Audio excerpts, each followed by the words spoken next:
मुझे बहुत अच्छा लगा जब तुमने डॉक्टर देव को वो सब कुछ कहा। सही कहा, एकदम सही, कुछ भी गलत नहीं था, एकदम लॉजिकल। अबीर बस प्रॉब्लम ये है कि प्यार में लॉजिक कौन देखता है। मैं इंतजार करना चाहती हूँ। मैं डॉक्टर देव और अपने रिश्ते को एक और चांस देना चाहती हूँ।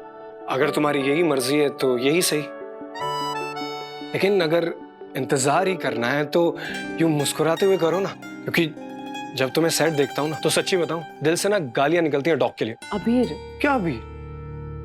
जो सच था बोल दिया। अच्छा ठीक है, सॉरी। ओके। वैसे डॉक्टर गिरीश ने डॉक्टर देव के लिए एडवांस्ड मेडिकेशन शुरू किया है। इसके बाद मुझे उम्मीद है कि उनकी याददाश्त वापस आ जाएगी और आई थिंक मेरा प्यार भी। प्यार, मोहब्बत, उम्मीद कभी बाज नहीं आती ना। बिल्कुल नहीं।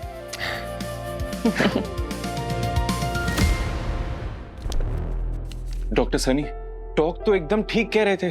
रॉनी को ब्रेन लीजन है, यानी दिमाग के किसी एक हिस्से में कोई असाधारण धब्बा। ब्रेन लीजन का मतलब पता है मुझे डॉक्टर उदितांशु। हाँ, आपको तो पता ही होगा। हम रॉनी को समझा रहे थे एक्चुअली कि बेहोश है। बेहोश है। सनी, ये लीजन इसके इमोशनल पाथवे को डैमेज कर रहा है and it's causing a pseudobulbar effect. मतलब मस्तिष्क की वो असामानता जहां पे इंसान बिना प्रसन्न हुए हंस देता है और बिना दुखी हुए रो देता है। हाँ, फिर तुम समझा रहे हो मुझे। नहीं सर, हम आपको क्यों समझाएंगे। हम अनन्या जी को समझा रहे थे। हमने सोचा हम अनन्या जी को अपने साधारण शब्दों में इसका अर्थ समझा देते हैं। और क्या है, अनन्या जी आज देर से भी आई है ना, तो अनन्या जी को समझा रहे थे। डॉक्टर उदितांशु, मैं कितना भी लेट आऊं मैं अपने टॉपिक्स कवर कर लेती हूँ, unlike you. So thank you. Actually no thank you. No thank you. Ananya ji, हमें आपकी समझदारी पे कोई शंका नहीं है। हम तो हम गहना को समझा रहे थे सर। अब क्या है कि गहना को डॉक्टरी वाली बातें समझ में तो आती नहीं है, तो हमने कहा हम गहना को समझा देते हैं। काहे? हम ना समझेगा?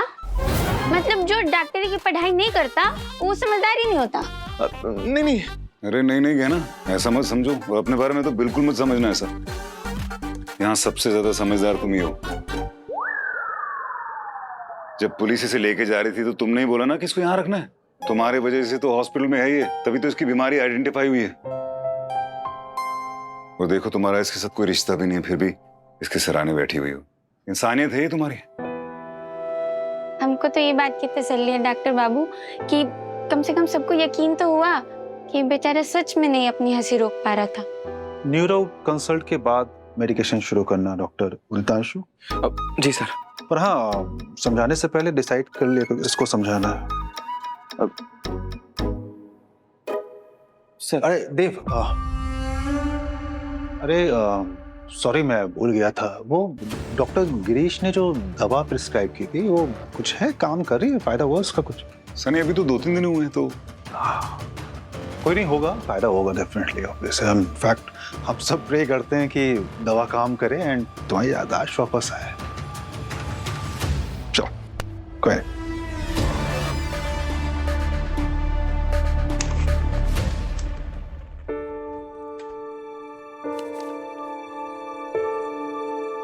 अनन्या जी, हम आपको लेने आने वाले थे, वो तो ये सब कांड हो गया तो हैं कहाँ गए? अनन्या जी,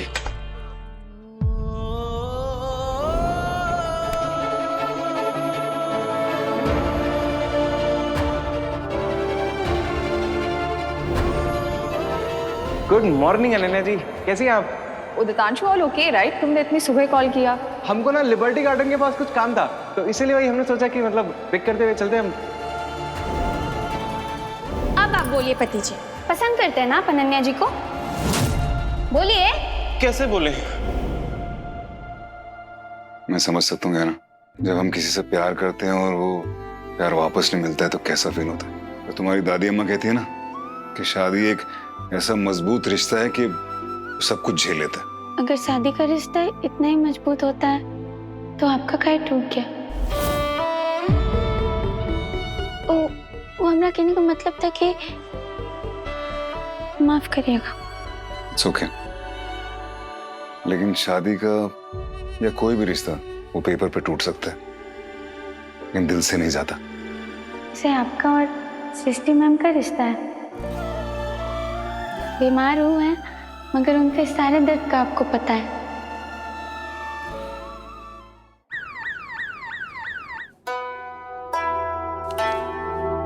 रिपोर्ट्स तो आ गई हैं सृष्टि।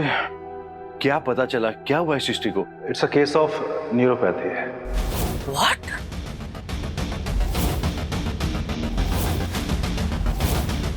प्लीज डिटेल में बताएंगे? डिटेल में आपको डॉक्टर बापट ज्यादा बेहतर बता पाएंगे। देखिए, सेंसरी न्यूरोपैथी में अगर स्मॉल नर्व फाइबर्स डैमेज हो जाए तो पेशेंट पेन और टेम्परेचर को महसूस करने की एबिलिटी खो देता है। मतलब अगर गर्म चाय हाथ पे गिर जाए पता नहीं चलेगा, कोई पिन चुभ जाए महसूस नहीं होगा। एग्जैक्टली और इसी के कारण इन्हें बड़ी बर्न्स, इन्फेक्शंस और इंजरीज हो जाती है और उन्हें पता तक नहीं चलता।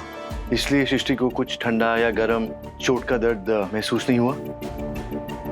सृष्टि, मेरे ख्याल से तुम्हें इमीडिएट ट्रीटमेंट की जरूरत है। तुम्हें अभी इसी वक्त एडमिट हो जाना चाहिए। ये बीमारी मैनेजेबल है ना? सृष्टि ठीक हो जाएगी ना? हो जाएगी दिग्विजय, बट समय लगेगा क्योंकि सृष्टि की सिचुएशन नाजुक है थोड़ा, एंड वो खुद को प्रोटेक्ट नहीं कर सकती है। सृष्टि के रिफ्लेक्सेस बहुत वीक हो गए हैं। इसके साथ हमेशा किसी को रहना ही पड़ेगा। रोजमर्रा की जिंदगी में खतरा हो सकता है। किचन में जाएगी, हाथ स्टोव पे लगेगा, पता नहीं चलेगा। गर्म पानी से नहा रही हुई जल गई और पता नहीं चलेगा। Can't take risk. एडमिट तो होना पड़ेगा सृष्टि। I am sorry. मैं हॉस्पिटल में एडमिट नहीं हो सकती।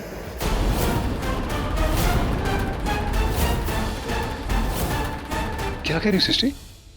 सृष्टि लुक, तुम एक डॉक्टर हो और इस सारी सिचुएशन की अहमियत तुम्हें पता है, सो प्लीज। मैं डॉक्टर के साथ साथ एक माँ भी हूँ और तुम जानते हो कि जिया अभी तक अपने डिसऑर्डर से रिकवर कर रही है। अब ऐसे में अगर उसे मेरी बीमारी के बारे में पता चल गया और मेरी वजह से उसका डिसऑर्डर फिर से ट्रिगर हो गया तो मैं खुद को माफ नहीं कर पाऊंगी। I can't take this risk. और मैं तुम्हारी लाइफ के साथ कोई रिस्क नहीं ले सकता। सृष्टि, लिफ्ट की शाफ्ट में गिरने वाली तो तुम।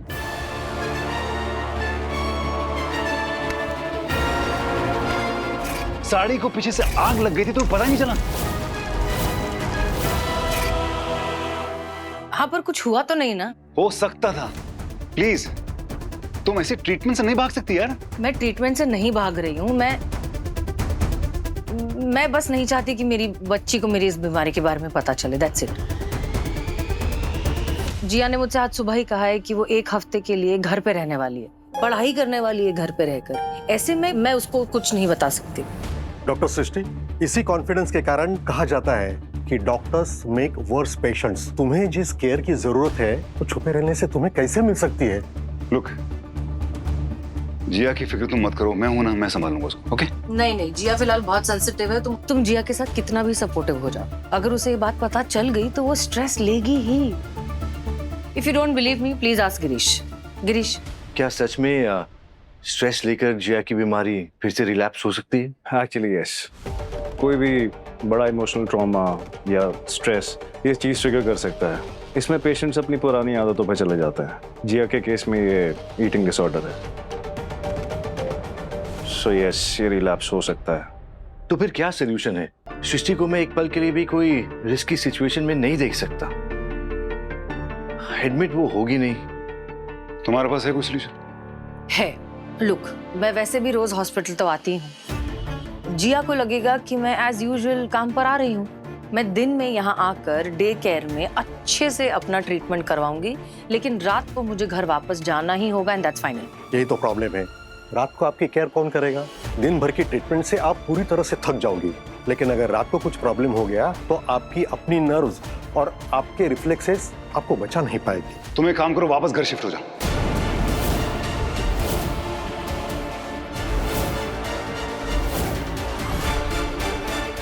हाँ, मेरा मतलब है हम जो गेस्ट रूम है ना उसको हम वो ठीक करा देंगे।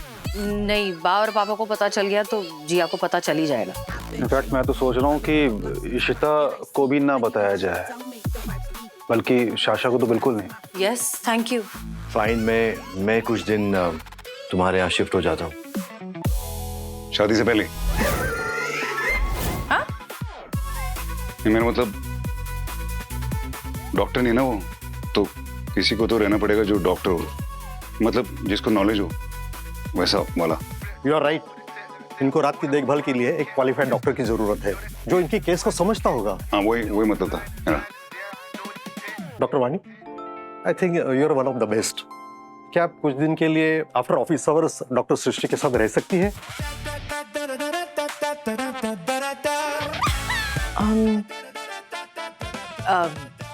Doctor Vani, that's a good idea, but I know कि आप बहुत ओवरवर्क्ड हैं। मैं ऐसे इम्पोज नहीं कर सकती आप पर। नहीं, मुझे कोई प्रॉब्लम नहीं है। मैं आज रात रुक जाऊंगी आपके घर पे, कोई दिक्कत नहीं है। Are you sure? या ओके।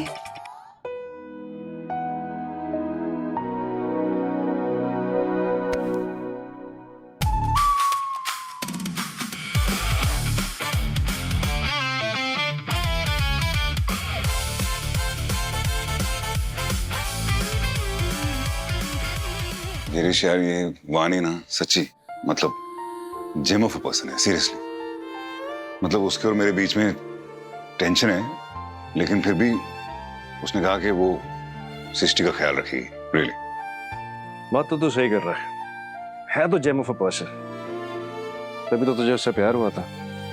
हाँ आई नो अभी नहीं है, लेकिन इसमें गलती डॉक्टर वानी की नहीं है, तेरी याददाश्त की है। यार गिरीश, मैं क्या बोलूं, मैं डॉक्टर वानी वो बहुत अच्छी है यार, उसकी कोई गलती नहीं है, सीरियसली। मतलब इसने आज तक कभी कुछ गलत नहीं किया है। मैंने उल्टा जाने अनजाने में उसको हर्ट किया है, लेकिन उसने कभी कुछ नहीं किया, सीरियसली। सिर्फ एक प्रॉब्लम ये है कि वो जिस डॉक्टर देव से प्यार करती है ना, वो हुई नहीं अब। आई नो, खड़ूस, एरोगेंट, बदतमीज डॉक्टर देव। 2 मिनट के लिए मुझसे तू सीरियसली बात कर सकता है? हाँ प्लीज, मुझे एडवाइस कर सकता है कि मुझे ऐसी सिचुएशन को कैसे हैंडल करना चाहिए? मैच्योरली हैंडल कर, जैसे एक सेंसिबल इंसान हैंडल करेगा वैसे हैंडल कर। तेरी प्रॉब्लम पता है क्या है? तू एक्नॉलेज ही नहीं करना चाहता कि तुझे सृष्टि के अलावा किसी और से प्यार हो सकता है। और जब तुझे ये बात पता चली, तू अपने आप के ऊपर गुस्सा हुआ था। तूने ब्लेम किसको किया? डॉक्टर वानी को। उसे बोला कि उसकी गलती थी कि उसने पहले नहीं बताया तुझे, राइट? तेरा डिफेंस मैकेनिज्म सही है, लेकिन सारा का सारा दर्द किसको मिला? डॉक्टर वानी को। अगर वानी तुझे सब सच बता भी देती ना, तो तू इसी मोड़ पे खड़ा होता जहां पे आज खड़ा है, क्योंकि तू 8 साल पुराना देव है जो सृष्टि से बेइंतहा मोहब्बत करता था। तूने सिर्फ वानी को गुस्सा नहीं किया है, तूने उस दरवाजे पे ताला लगा दिया है जिस दरवाजे के पीछे तेरा आज का सच बंद है।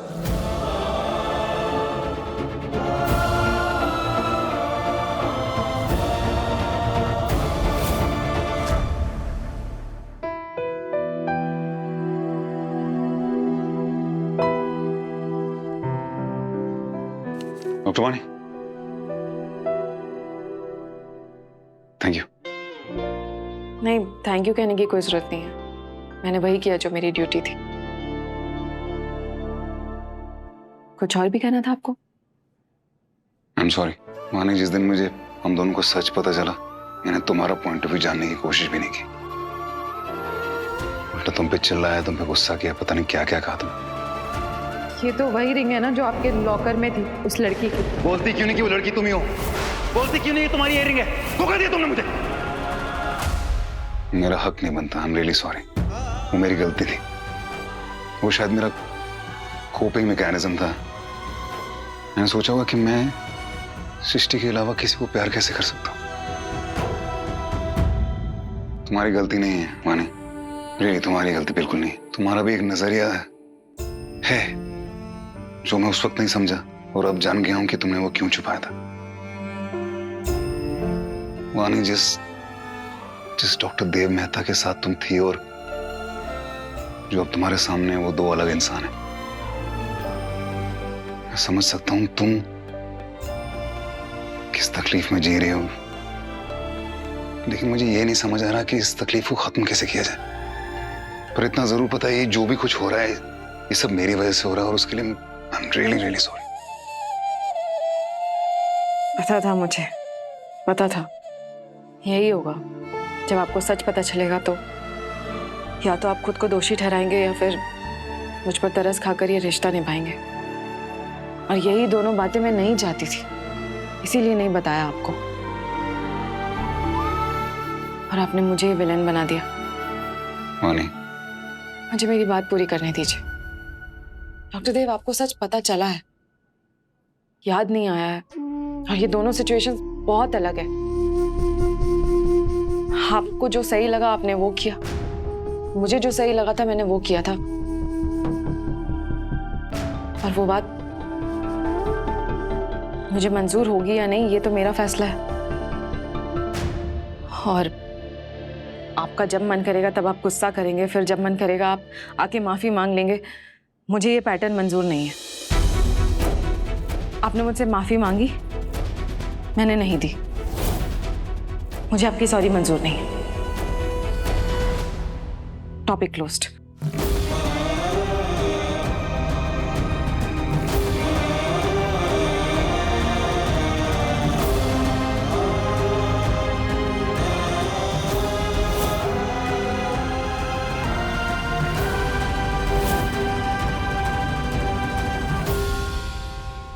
आप अपना हाथ सीधे और रिलैक्स रखिए ताकि नीडल अपनी जगह से हिले नहीं। नीडल लगाने के बाद आपको अगर कुछ दर्द, सूजन या जलन महसूस हो तो मुझे बुलाइएगा डॉक्टर। सीरियसली सिस्टर, आप मुझे डूज एंड डोंट्स बता रही हैं? डॉक्टर की नर्स बनने का अलग ही मजा होता है डॉक्टर। सिस्टर, आप जाके बाकी पेशेंट्स को देख सकते हैं, मैं यहीं बैठी हूँ, मैं Okay, देखती हूँ। देखिए, डॉक्टर वानी, आपने आज रात मेरे साथ रुकने के लिए अग्री किया, उसके लिए थैंक यू। आपकी तरफ से डॉक्टर देव पहले ही थैंक यू बोल चुके हैं, और सॉरी भी। वो उन्होंने खुद की तरफ से बोला। एक्चुअली आई थिंक सॉरी मुझे भी कहना चाहिए। आई नो ये किसी की गलती नहीं है, ना आपकी, ना देव की, ना मेरी। सिचुएशन ही कुछ ऐसी अजीब सी है, but still I am sorry. नहीं, आप क्यों सॉरी कह रही हैं? वैसे एक बात पूछूं मैं आपसे? या अगर मैं डॉक्टर देव को गलत समझूं तो आपको बुरा लगेगा क्या? हाँ, शायद। उनके लिए या फिर हमारे रिश्ते के लिए?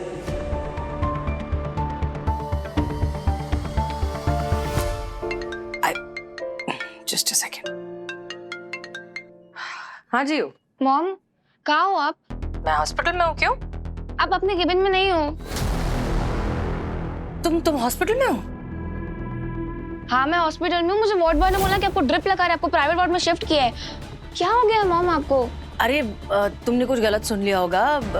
मैं किसी को ड्रिप चढ़ा रही हूँ, मैं मॉनिटर कर रही हूँ किसी को। आप प्राइवेट वार्ड में हो ना? ठीक है, मैं खुद आके देख लूंगी। नहीं, मैं थोड़ी ना यहाँ रुकूंगी, मैं तो ग्राउंड पर हूँ ना।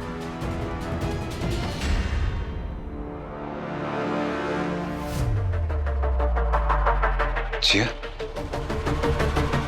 ये यहाँ क्या कर रही है? सृष्टि के रूम की तरफ जा रही है।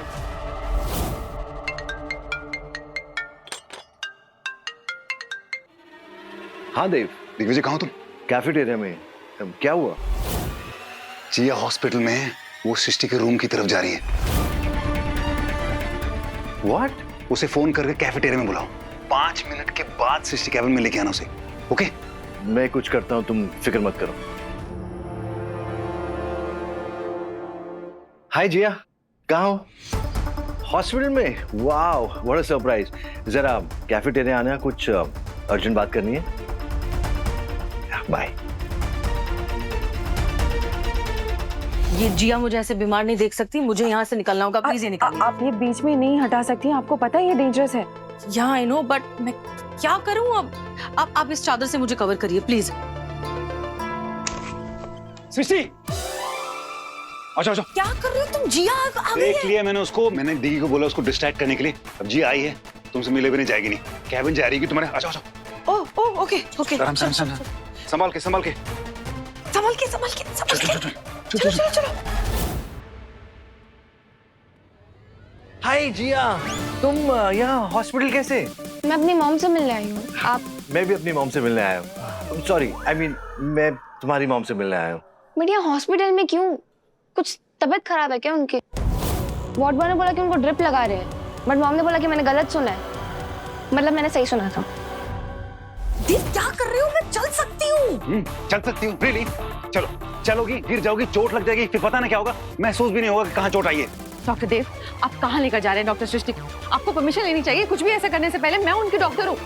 आप लेके कहाँ जा रहे हैं बताओ। बताइए, कुछ पूछ रही हूँ मैं आपसे। कुछ छुपा रहे हो ना आप? नहीं, मैं क्यों कुछ छुपाऊंगा? और सृष्टि को क्या हुआ है? उसे ड्रिप क्यों चढ़ाएंगे? आपको नहीं पता? नहीं। मतलब आपसे भी छुपा रहे हैं? तुम्हारी मॉम मुझसे क्यों कुछ छुपाएगी? और वो राउंड पे गई है, अपने कैबिन में आती ही होगी। उसने मुझे वहीं बुलाया है। चलो चलते हैं। बट आपने मुझे यहाँ क्यों बुलाया? कुछ अर्जेंट है ना, बताओ क्या हुआ? हाँ, अर्जेंट था। एक्चुअली मुझे शादी की डेट्स डिस्कस करनी थी। अरे कहाँ ले जा रहे हो मुझे? डिगी जिया को तुम्हारे कैबिन लेके जा रहे हैं, वहीं जा रहे हैं। ये कैसा प्लान है देव? बहुत सोचा समझा प्लान है ये।